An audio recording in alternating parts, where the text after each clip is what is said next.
조정은이 윤석열을 고소했습니다. 근데 역시 나는 조정은 팬 하기로 했어, 팬. 어떤 끝맺음인지 지켜보면 알 일이다.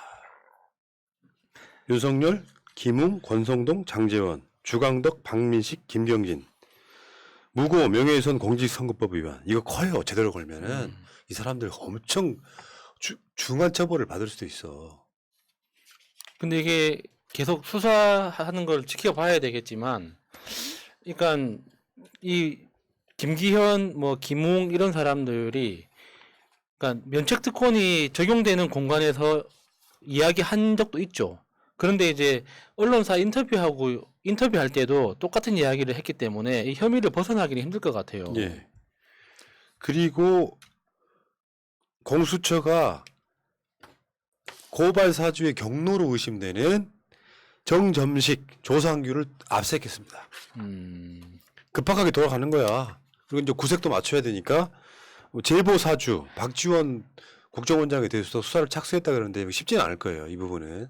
왜냐하면 명백하게 고발 사주가 사실임이 드러났기 때문에 시점도 다르고 어쨌든 구색을 맞춰야 된다고 생각이 들고요. 그러니까 박지원 원장을 수사하는 방법은 하나밖에 없잖아요. 물어봐야지. 근데 사주했다는 것에 대해서. 여기서 이제 국민의힘의 후보가 누가 될 것이냐에 따라서 진짜로 그 방향으로 가고 있어요. 뭐냐면 공직선거법에 정식 대선 후보 등록자는 개표가 끝날 때까지 체포나 구속할 수 없는 법이 있어요. 윤석열이 후보가 안 되면 바로 체포나 구속할 수도 있는데 후보가 되면 개표 그 시점까지는 체포나 구속을 못한다는 법이 있다고. 아, 그 예상 형량이 높은 범죄여도 그렇게 적용되는 거예요? 그러면 윤석열은 최선을 다해서 목숨을 걸 수밖에 다 없네요. 그런 건 아니고요. 이게 형량 예상이 되는 게 좀 네. 중범죄여가지고 7년 이상 나올 거라고 예상되는 범죄에 대해서는 예외가 있다고 합니다. 그러니까 지금 고발 사주건에 대해서는 공수처가 속도를 높이는 이유가 있어요. 정식 후보가 되면 수사를 못하니까 그 전에 결론을 지어야 돼서 속도를 엄청 높이고 있는 거예요. 다음 달이면 저 후보가 결정이 되는데? 근데 지금 분위기상 윤석열이 과연 될까요? 지금 그 토론회를 통해서 우리가 기대했던 것 이상으로 훨씬 더 다양한 활약들을 보여주고 있어가지고 그 본선 이제 지금 4명 뽑기 위해서 8명이서 싸우고 있는 거잖아요. 그래서 이게 4명이 선출되고 나서 최종 1명이 뽑은 그 경선에서 과연 윤석열이 자기 지지율을 지킬 수 있을까? 저는 힘들지 않을까 싶거든요. 예. 근데 윤석열은 그 왕자 하나도 거짓말을 엄청 했잖아. 네. 할머니가 적어줬다는데 아크로비스타 구조상. 그 구조상 불가능하다는 게 아크로비스타 주민이 쓴 글이 있어. 그건 조국 장관 페이스북에 가보면 있어요. 그 조국 장관은 윤석열 전담마크면이기 때문에 궁금하시면 가서 이렇게 보시면 되는데요. 근데 얘는 그 모든 게 다 거짓말이야. 고발 사주 거짓말 한 7가지 보겠습니다. 입만 열면. 첫 번째, 손준성 검사가 했다는 증거 있냐? 증거가 나왔죠. 손준성 검사가 관여됐다는 증거를 찾았죠. 거짓말 첫 번째. 이거 조작이다. 윤석열이 최근에도 한 말이 그거예요. 심지어는 토론회에서 그 역선택을 위해서 민주당 사람들이 들어왔다는 것도 공작이라고 이야기하더만. 민주당이 저 비열한 공작에 대해서 말이죠. 뭐 이런 개소리를 하더라고. 근거는요? 근데 그게 조성은이 조작했다. 이 음모론 제기했다고. 공작이라고. 저번에 이동훈이라고 왜 캠프 첫 대변인 했던 조선일보 출신 그놈 수산업자한테 그 뇌물 받아가지고 조사받고 나서 그 이동훈이가 뭐 여권이 나한테 와가지고 윤석열 이름 말하라고 했다 같은 이야기 했는데 그때 윤석열이 뭐라 그랬어? 여권의 공작이다. 개연성이 있다라고 이야기했잖아요. 쏙 들어갔잖아 지금. 이것도 조작했다라고 이야기했지만 조작한 결론이 없다고 검찰이 결론을 내렸어요. 아니 근데 지금 윤석열이 어떤 검찰총장이니까 검찰의 최고 수장이었었던 사람이잖아요. 근데 아까 말씀하신 뭐 그 민주당 세력이 역선택하기 위해 많이 들어왔다. 그 근거는 뭐냐 그랬더니 DC 인사이드의 국민의힘 갤러리에 들어가면 그런 글이 있다. 뭐 이렇게 이야기를 했어요. 아, 그렇지. 근데 저는 이 사람이 검사인데 어떻게 이런 식으로 결론을 이렇게 낼 수 있나. 수사하던 사람인데 그렇게 생각을 해보면 앞에 조국, 윤미향 뭐 지금 이 모든 거짓말 이런 것들이 이 사람 수준이 진짜 그 정도 가지고 지금까지 이 진영을 두드러 패고 있었다고 생각하면 너무 열받는 거예요. 지한테 불리한 건 다 공작이에요. 나 이런 멘탈 처음 봤거든요. 검찰 출신들 원래 이러지 않아요. 얘는 내가 봤을 때 사법시험 컨닝했다 나는 이렇게 봐요. 그리고 세 번째. 손준성이 드러났어. 그랬더니 뭐라 그런 줄 알아요? 이건 말이죠. 김웅 의원이 밝혀야 됩니다. 김웅 손준성한테 받았는데. 이씨. 그러니까 나중에 이제 그 조성은에 대해서 제보자가 이상하다. 메신저를 공격했었죠. 그것도 거짓말인 것이고 나중에는 손준성이 추미애 라인이라고 그랬어. 맞아. 아, 그것도 열받아. 추미애가 유임을 시켜줬기 때문인데 사실은 윤석열이 꼭 남겨달라고 했기 때문에 윤의 남자잖아요. 다 갈았지만 손준성은 남겼다는 거 아니에요. 그러면 그게 윤석열의 남자예요, 추미애의 남자예요. 갑자기 그 손준성을 추미애 후보하고 이상하게 엮어버리는. 야, 손준성은 어쨌거나 사랑받는 사람이네요. 그러네요. 좋겠다. 법무부 장관하고 검찰총장에 네. 누구 남자냐에 다음에 이거를 박지원 게이트라고 주장했잖아. 가장 그건 악의적인 박지원 거. 게이트야. 그러면 저쪽에 진짜 저질이더라. 박지원이 조성은하고 그런 관계다. 이렇게 만들어버려요. 유튜브 한번 가보세요. 아, 열받네. 또 그런 거네. 새날 그 모조 채널이 하나 있어요. 숫자 몇 명 안 돼. 한 4, 50명 되는데 거기면 새날하고 썸네일이나 그 로고를 비슷하게 똑같이 만들어가지고 예. 거기에 예를 들면 문 대통령이 어떤 여성을 끌어안고 있는 장면에 성추행 뭐 잘 모르는 사람들은 우리들이 방송한 줄 안다니까. 유튜브 신고를 하고 있긴 합니다만 그런 식의 박지원 원장이 조성은하고 무슨 그런 관계다라는 식으로 계속 방송한 놈들 채널을 없애야 됩니다. 그 박지원 원장이 지금 임기가 얼마 안 남았다고 아는데 이 국정원 나오고 나서 본격적인 활약을 할 거라고 저는 기대합니다. 예. 그리고 윤석열 캠프에서는 조성은하고 박지원 원장이 만날 때 홍준표 캠프 사람이 갔었다. 기억들 나시죠? 예, 이모 씨. 그 음모론 주장했는데 그 사람이 열받아가지고 타임라인 다 막 영수증 공개하고 그랬잖아. CCTV 까고 그것도 막 거짓말이었던 그랬죠. 예. 거잖아요. 그리고 검찰이 이 사건을 공수처로 이첩하니까 증거도 없고 막연하니까 사실상 이제 면피하려고 이첩했다 이야기했지만 법에 의한 거였어요. 공수처법에 의해서 검사의 비리가 확인이 되면 더 이상 수사를 하지 않고 공수처로 넘겨야 되는 법 때문인데 사실 얘는 공수처법도 몰랐던 거죠. 그러니까 평생 그 범죄자들 보고 살다가 범죄자처럼 된 것 같아요. 그러니까 그 검찰 내부에서 떠돈다는 그 1도 2부 3백. 일단 도망가고 이 두 번째는 무조건 부정하고 세 번째는 백을 써라 이건데 윤석열은 지금 도망갈 수가 없잖아요. 그러니까 무조건 부정만 하는 거예요. 그거 말고는 자기가 아는 방법이 없는 거지. 그리고 그 검찰에서 들려오는 이야기가 그런 게 있잖아요. 윤석열이 보고서 받을 때 한 장이 넘어가면 그렇게 화를 냈답니다. 모든 보고서는 무조건 한 장으로. 그러니까 그런 식으로 그러니까 어떤 복잡하고 서사가 있는 사건 개요에 대해서 이해하는 능력이 굉장히 현저하게 떨어진다고 볼 수밖에 없거든요. 그러니까 나한테 불리한 건 다 조작같이 느껴지는 거지. 어쩔 수 없는 한계 같아요. 평생 그러니까 자기가 사법고시 칠 때 읽었던 책 말고는 한 권도 없는 것 같아 이 사람은. 차라리 황교안 같은 경우는 평생 헌법만 보고 살았잖아. 국가보안법. 평생 국가보안법만 보고 산 사람이 그 사고방식을 황교안을 통해 봤다면 윤석열은 평생 진짜 책 한 권 안 읽은 사람의 본 모습을 보는 것 같아요. 진짜 좀 무섭습니다. 진짜 무식하다는 것 자체가. 예. 아무튼 윤석열은 아까 제가 말씀드린 것처럼 국민의힘 경선에서 후보가 되지 못하면 수사 받아야 됩니다. 얼마나 다급하겠어요. 그러니까 겉으로는 웃고 있지만 엄청 개쫄리는 상황이 된 거죠. 말씀드렸잖아요. 남을 때리기만 해본 놈은 남이 때리기 시작하면 그거 감당 못하는 거라고 난 생각을 하거든요. 빨리 때리고 싶어요. 태영청자의 본능. 특히 그 윤석열 이동할 때 그러니까 카메라가 없는 공간에서의 분위기가 그렇게 험악하다고 하더라고요. 그러니까 뭐 예를 들어서 같이 단체 그 관광버스로 같이 이동하거나 승합차로 같이 이동할 때 그 차 안의 분위기가 사실 그 캠프를 상징하는 거거든요. 화기애애하진 않겠지. 그러니까 숨쉬기도 힘들 만큼 엄청 험악해가지고 그 되게 힘들어한답니다. 거기서 일하는 사람들이. 자, 그리고 국민의힘의 정찬민 용인시장 때 뇌물 받았던 혐의로 지금 현역 국회의원이고요. 국회에서 이제 구속이 된다 이렇게 투표를 했더니 바로 구속됐습니다. 근데 재밌는 게 그 용인시는 그 모든 시장이 다 구속되거나 불구속 수사를 받은 기록이 있더라고요. 성남하고 용인하고 바로 옆에 있잖아요. 예. 도로 하나만 넘어가면 용인이고 성남이고 그래요. 근데 그 대장동 건에 이재명 비리는 하나도 안 나오는데 용인 시장 했던 놈은 뇌물 받아서 인허가를 해준 거예요. 비교됩니까 안 됩니까?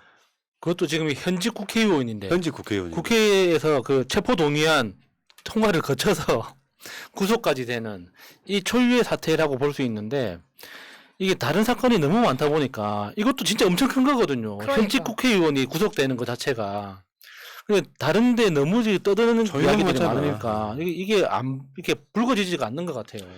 근데 정찬민 의원 같은 경우는 약간 좀 찌질함이 많이 보이는 게 보통은 그 청탁을 하잖아요. 인허가 관련해서 인허가 도와주시면은 뭐 이렇게 드리겠다고 하는데 이분은 관계자 찾아가서 인허가 도와줄 테니 땅을 싸게 나한테 팔아다오. 자기 욕망에 정직한 사람이네요. 네.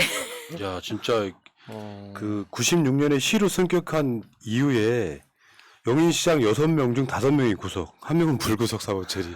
다 국민의힘 당이죠. 복마전이네. 다 국민의힘이죠. 네. 아, 네. 당명 바꿔야 돼. 이게 뭐라 해야 될까? 투기의 이 힘당. 정도 되면은 보수 쪽에서 지자체장 하려고 하는 거는 진짜 일종의 재산 분리려고 한다라고밖에 그러니까.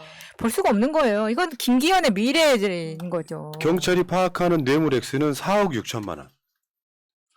확실히 얘네들은 스케일이 달라 우리랑은.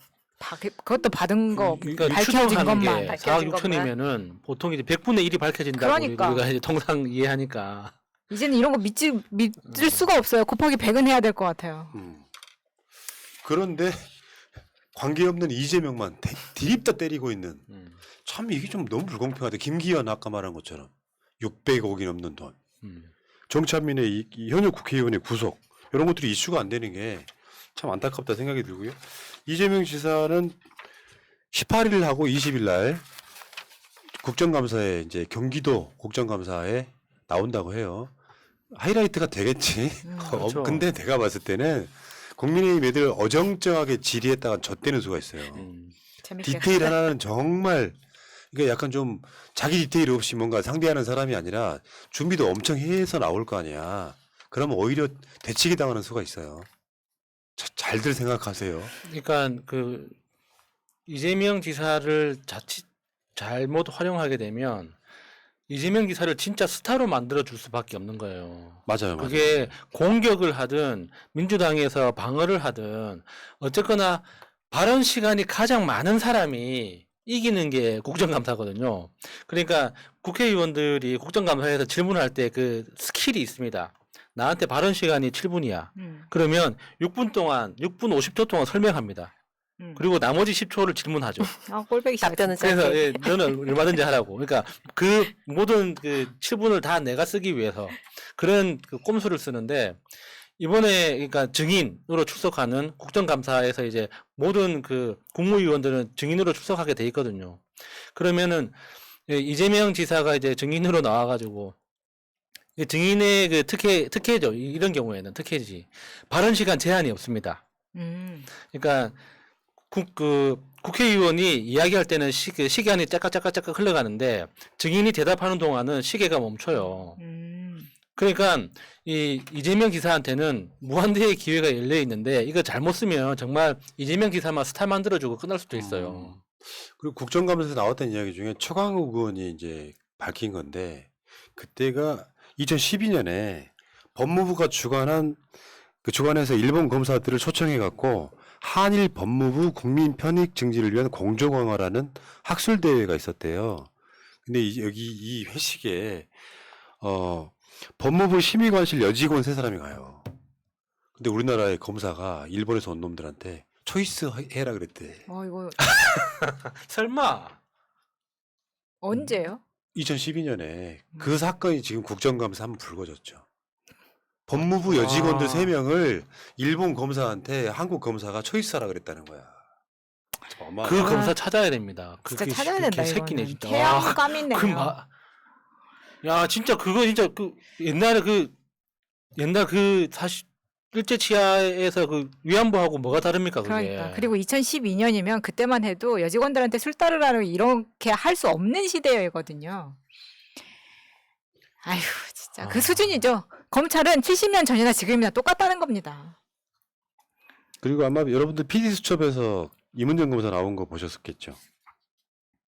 그 이문정 검사가 한 말 중에 뭐가 있었더라? 굉장히 좀 나름대로 충격적인 게 있었는데, 검찰 수사.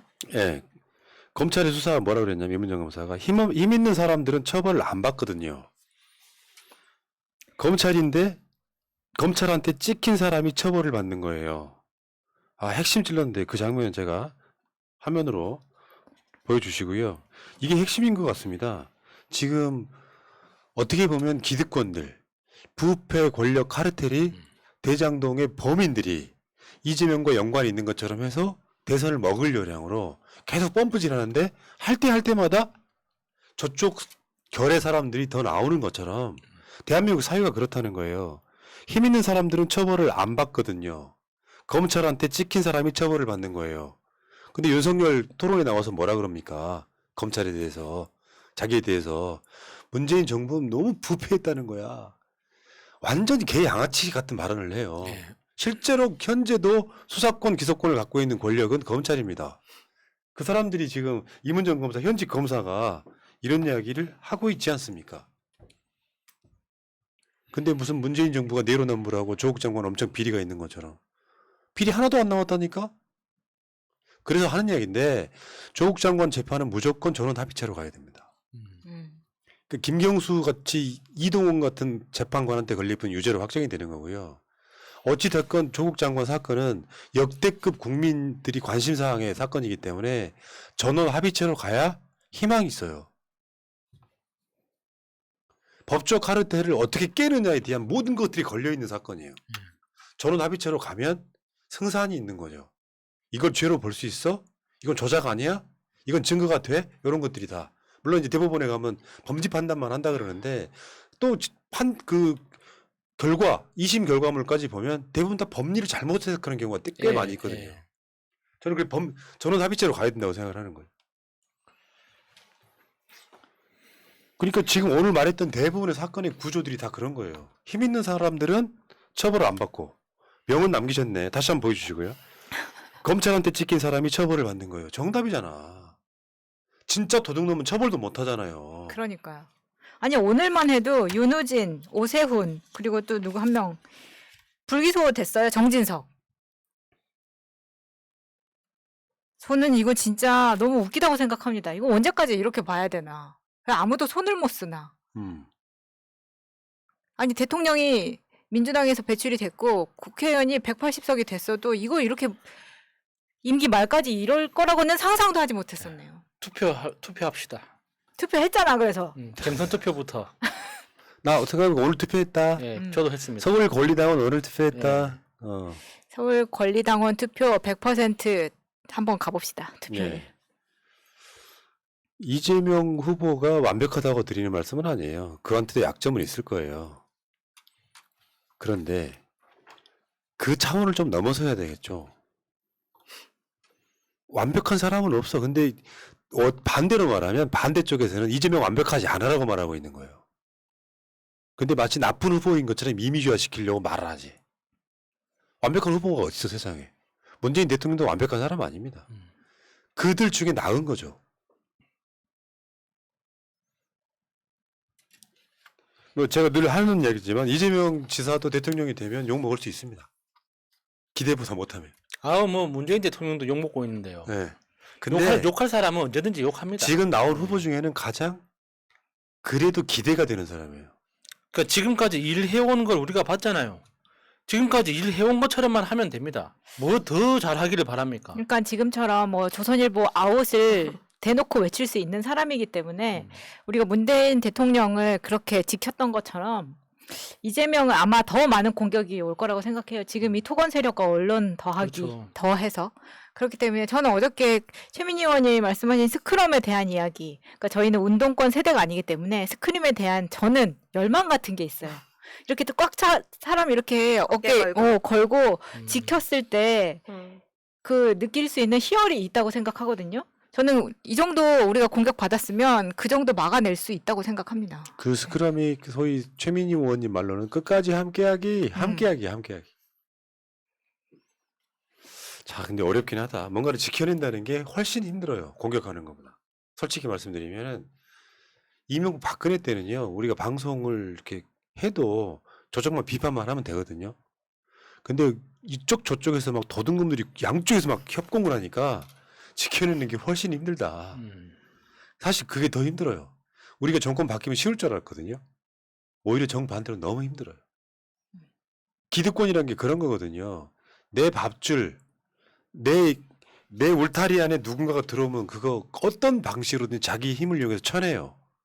대표적으로 그 쳐내는 무기가 검찰이죠. 아까 임은정 검사 이야기처럼. 무슨 꼬투리 잡아가지고 찍혀서 쳐내는 거예요. 들어오지 못하게 그 울타리 안에 기득권 안에. 근데 그 기득권 안에 들어가 계신 분들은 후보로 뽑고 싶지가 않고요. 기득권 밖에 있어서 우리가 그쪽으로 들어갈 수 있게 해줄 만한 사람은 사실상 한두 명밖에 없는 거죠. 우리들 입장에서 보면. 그래서 뭐 정의당 이야기 하는데 그분들은 내가 봤을 때 그냥 거기도 윤석열처럼 반문은 그 위치에 있는 것 같고 얼토당토하는 이야기 막 이재명 지사 공격하는 거 보고 깜짝 놀랐고요. 저는 정의당도 그 기득권 안에 들어간 거라고 봐요. 그러면서 이렇게 이재명을 공격함으로써 뭔가 팩트가 아닌 걸로 공격을 하면 또 더 열받잖아요. 저는 이번이 대선이 정의당 망하는 첫 시작점이 될 겁니다. 마지막 아니고 3% 이하로 나올 거라고 정당이 예상합니다. 없어지지는 네, 않죠. 네. 근데 득표율이 너무 떨어지면 정당의 존재 가치가 바로 지방선거로 연결이 네. 되거든요. 3개월 후에 있을 지방선거에 정의당이 당선 가능성이 없다고 생각하면 대거 탈당하면서 당 깨져요. 그 스탠스를 잘 정해야 된다고. 노회찬 보고 찍었던 표가 지금은 안 간다는 얘기예요. 잘 생각하라는 거지. 그래서 아마 진보의 재편이 이루어질 거라고 생각해요. 진보라는 개념이 많이, 그러니까 학문적으로도 토론이 많이 생길 거라고 생각합니다. 지금, 그러니까 진보의 어떤 목소리를 다 장악하고 있는 게 페미니즘 이슈잖아요. 그런데 전 세계에서 대한민국만 유독 그 페미니즘이 좀 과잉 대표되고 있거든요. 그게 이제 정의당을 통해서 우리가 단적으로 보고 있는데 그게 굉장히 부작용이 심각하다는 건 여성 단체들 안에서도 지금 반성의 목소리가 이제 나오고 있습니다.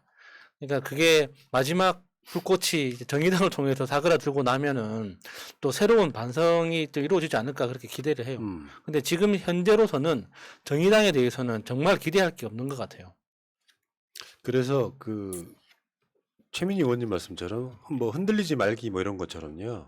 보도가 이상하게 쏟아지면 일단 의심부터 하세요. 언론 그들도 기득권입니다. 심지어는 한겨레까지도 기득권 같은 기사 낼 때 있어요. 네. 그러니까 모든 언론 환경이 우리한테 좋을 수가 없지요. 이재명과 연관성도 없는 거 끊임없이 이재명을 떠올리게 만드는 보도만 하고 있잖아요. 김기현 건 이거 어마어마한 대박 사건이거든.